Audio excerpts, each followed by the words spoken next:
Welcome back to the show, ladies and gentlemen. I had the honor to sit down with Paul Barron for a second half of this conversation we've been having, and you won't believe what it's about this time. Oh, you're going to love it. We're talking about U.S. digital asset government bond issuance by the Treasury and other private holders. And then we're also talking about price control of XRP like oil, and it's coming together like you've never seen before. Somebody roll that beautiful intro.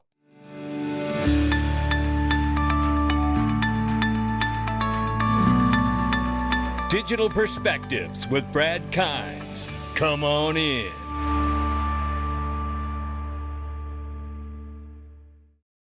Welcome back to the show. You can follow us on X, YouTube, and DigPerspectives.com for exclusive content. Right now, let me just refresh this. It's been there a minute.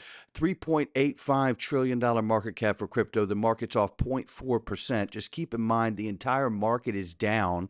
I believe we're waiting for rate cuts from the Fed, and I believe we're also waiting for Congress to come back on Capitol Hill after the August recess, which should be in the next couple days by September 3rd at the latest, and they'll start working on getting that Clarities Act passed. We see Bitcoin 108,000 plus. We see Ethereum 4,300 plus, and XRP slipped to the number 4 spot temporarily here at 278. Look at this. Blue light special on aisle X, ladies and gentlemen. Not financial advice. We're off 1.6 on the 24. We're off 5.6 on the 7-day. Take a look at the range of price here, ranging between 271 and 283. I got to tell you, these are moments where, I've been here for 8 years now. And I must say that, when I see things like this, I'm like, I got to find some kind of I could break a piggy bank or something and just buy just because. And that's not financial advice. I'm just showing you my discipline. I don't know where I'm going to find it from, but maybe I can do a little something just so I know I caught that dip. I hate missing it. My gosh, I don't know what I'll do when there's no more dips and the legislation's through and we actually see an explosion in the market. I'll be so happy. I'm not sure what I'll do. But nonetheless, I think we have great things in front of us is the point. And I am still trying to accumulate just for sharing the perspective that I have. Now, let's take a look at this really quickly here because we're going to talk about an incredible conversation. You have not seen this. I did an hour. I believe it was an hour. It could have been a little longer with Paul Barron. Shout out to Paul. He's remarkable in this space. But this was a part of the conversation of our hour talk. And I covered the highlights from the first part of our conversation, which was fantastic. And now I'm getting ready to get into the other part of the conversation that caught Paul's attention when we did an X Spaces together. And basically, I was talking about, as you know, I believe XRP could be controlled like oil. I've even suggested it could be controlled just the same way the interest rate is, while allowing the market to be open and rolling, right? And I believe it may go through the stage of being price controlled like oil and then eventually being controlled like the interest rate, because I also believe that Ripple could become the Fed 2.0 in the new digital on-chain economy.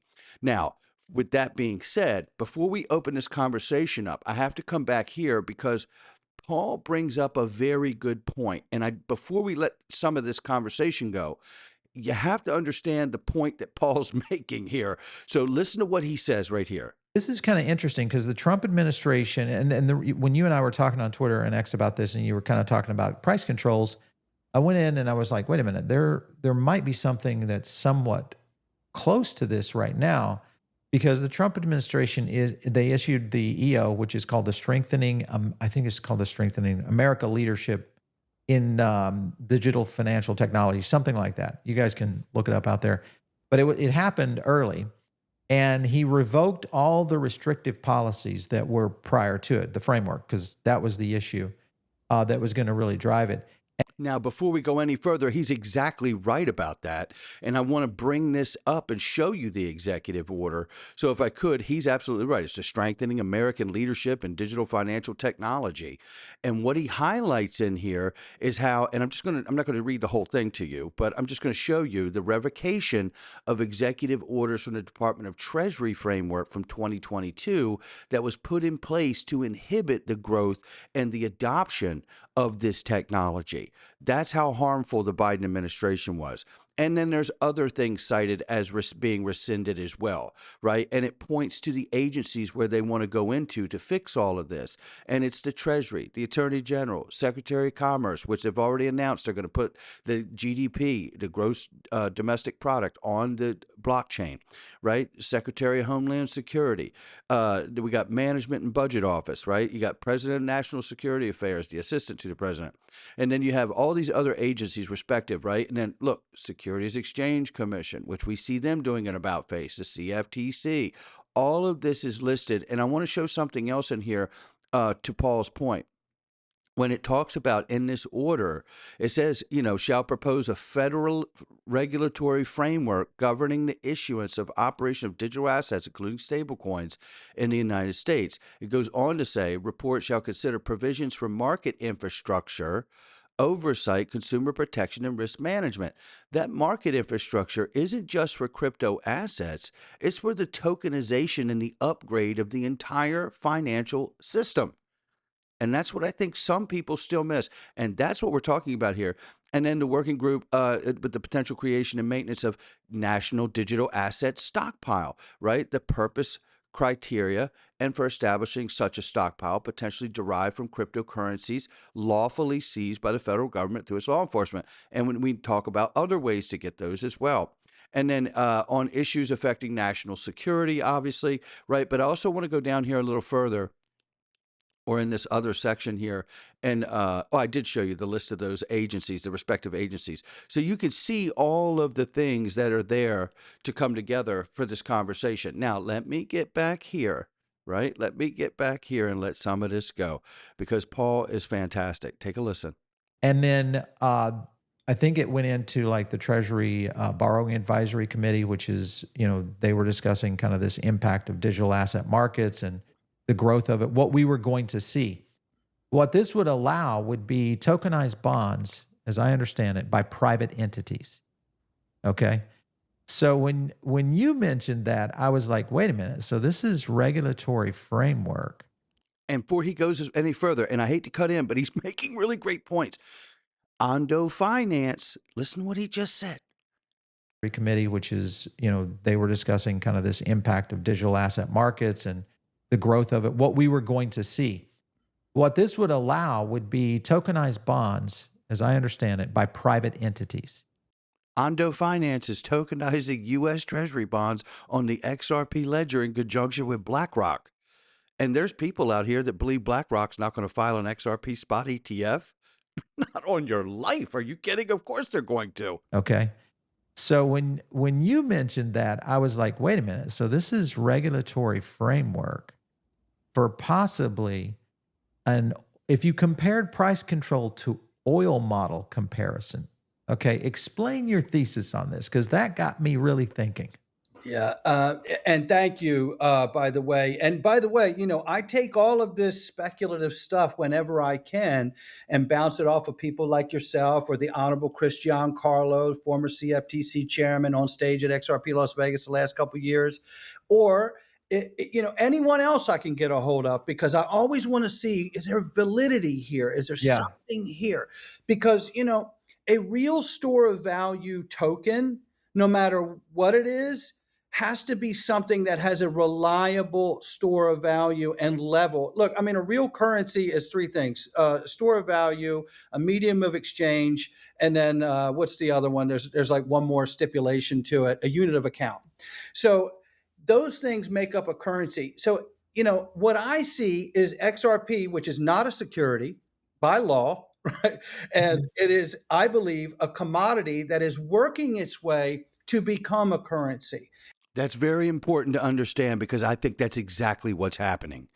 I really, really do. I think that is exactly what's happening. It has to prove out at these different levels of maturation to eventually become liquid enough and stable enough while still remaining an open free market asset to then serve as currency. I really believe that. And if we inject enough liquidity onto the XRP ledger, I think you can absolutely stabilize the price to get it done. And that takes time, just like the US dollar as the world reserve currency took about a 14, 15-year struggle after the World War II to win over its place as the global reserve currency, right? It was a fight there. It took time. They decided that in 44, 43, whatever, at Bretton Woods, but it still was a challenge. There was other currencies competing with it. But all of that to say, when you come back to something like XRP and the digital asset stockpile reserve, that reserve is different than the Bitcoin strategic reserve, which they do not sell the assets out of. Yeah. The stockpile, digital asset stockpile reserve is one that they can sell the assets out of. And I look at it like, if you look at oil, they have the ability to buy oil and they have the ability to produce oil. So they work it out how many barrels of oil they're supposed to do a day to keep the price where it needs to be based on demand. Yep. And should these things get out of control, they can release reserves onto the market to bring the prices down. We Yeah. have seen this done before.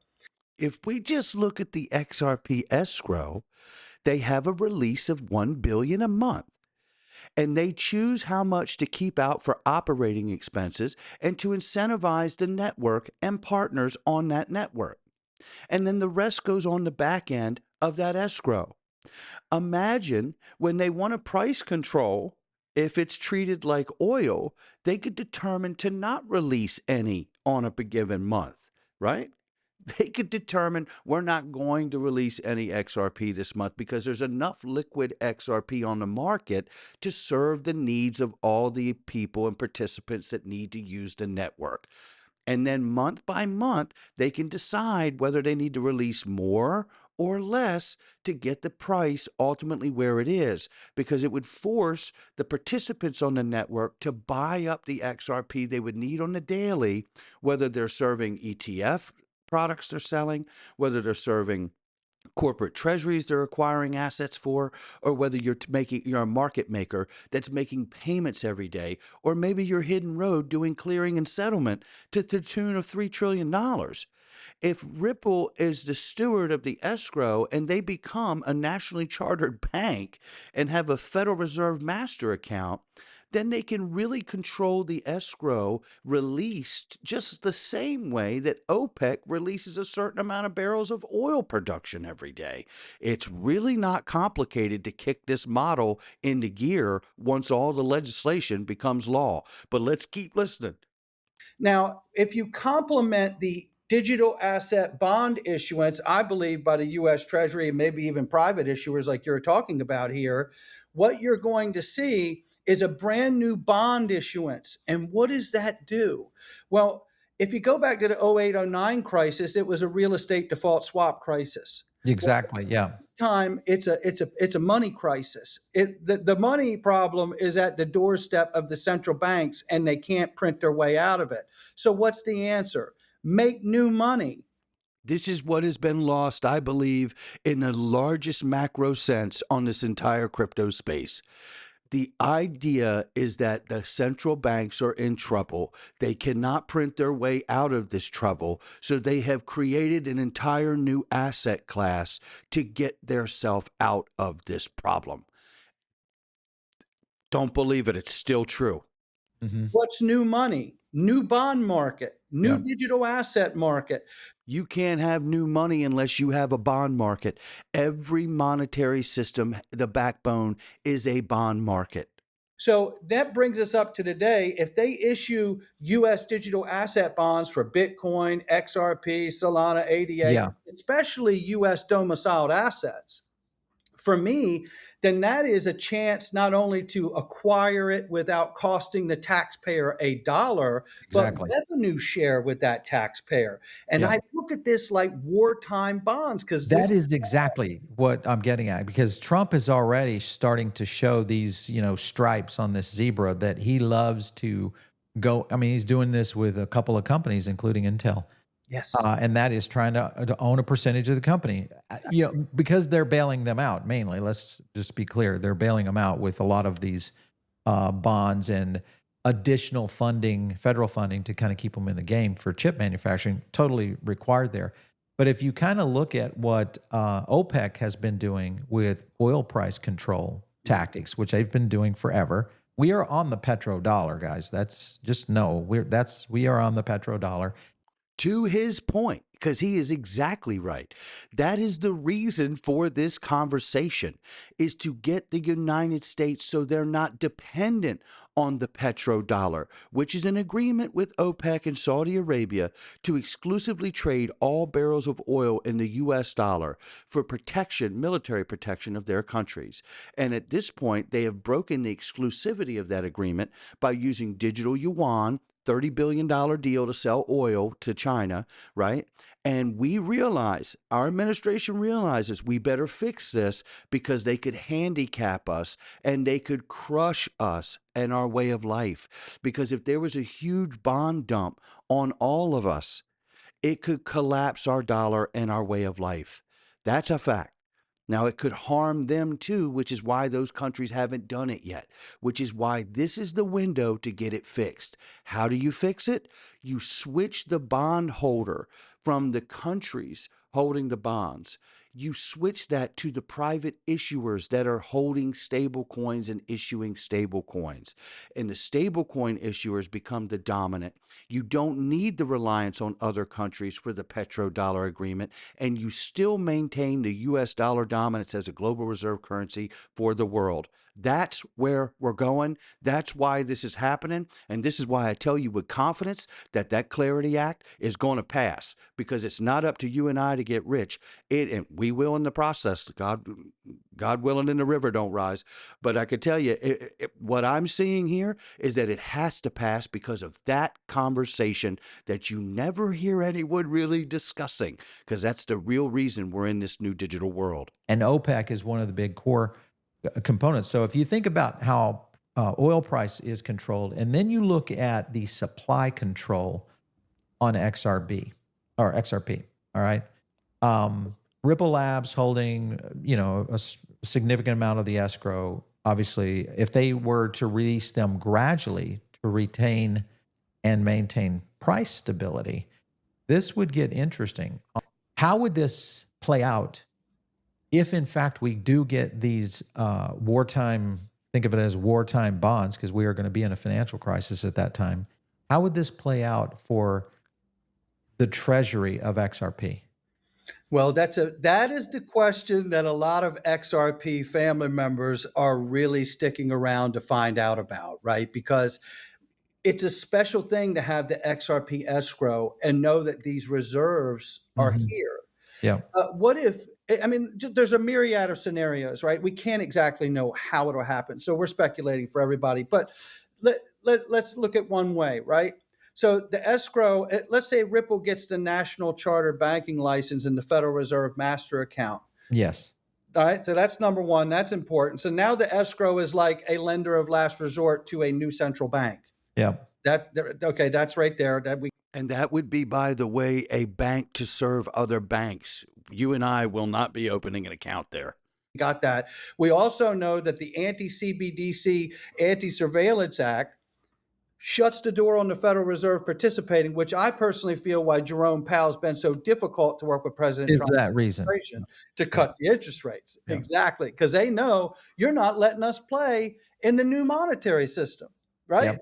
So, and now it's so interesting to me, because if you think about what's coming, maybe it is that some of these Bitcoin people do realize all of this. And that's what let's not forget the secret. I think the secret weapon out in plain sight, and that is, of course, all these ETF applications, and these are all 95% approval. We've got guys in here, including Stephen McClurg. He said a $5 billion within the first few months, but his escalation was up anywhere in the range of 8 to 20 billion in institutional capital. Notice he said institutional capital. And Stephen McClurg, shout out to him from Canary Capital, smart guy. He has been the one to step out and go, you know what? You obviously XRP has a huge retail support crowd and holders, but it's the institutional side that he's pointing to bring these massive numbers into the space that would start to flow into that. And then I compare that, and I'm talking about in the early stage of that. Yeah. And then you look at all of that along with because that's going to obviously help maintain price, Yeah. which gets into price stability. Because now everybody's, a little bit, twerked right now because of XRP's current price, which dipped below $3 again today after, Bitcoin and several other assets have started to slide. But And great point that he's making. And this is why I could laugh, giggle, and be enthused because of the macro conversation that we're happening about where all of this is really going. Now, if all of this doesn't go there, I guess somebody's going to call to home and I'm going back. But I tell you what I'm seeing tells me that all of this is absolutely going there. Listen, I have so much more that I want to break down, and I'm sure I'll highlight some other stuff from this conversation, but this is a remarkable conversation and it is straight fire. And what I'm hoping from this, from Paul's platform, is that this conversation gets bigger and more meaningful with more and more people, so we can really, really suss this out to the level that we absolutely understand it, to the degree we need to, before all of it actually unfolds. Because isn't that the rush of it all, right? Listen, that's going to do it for me. I'm going to wrap it right there so this video doesn't get too long.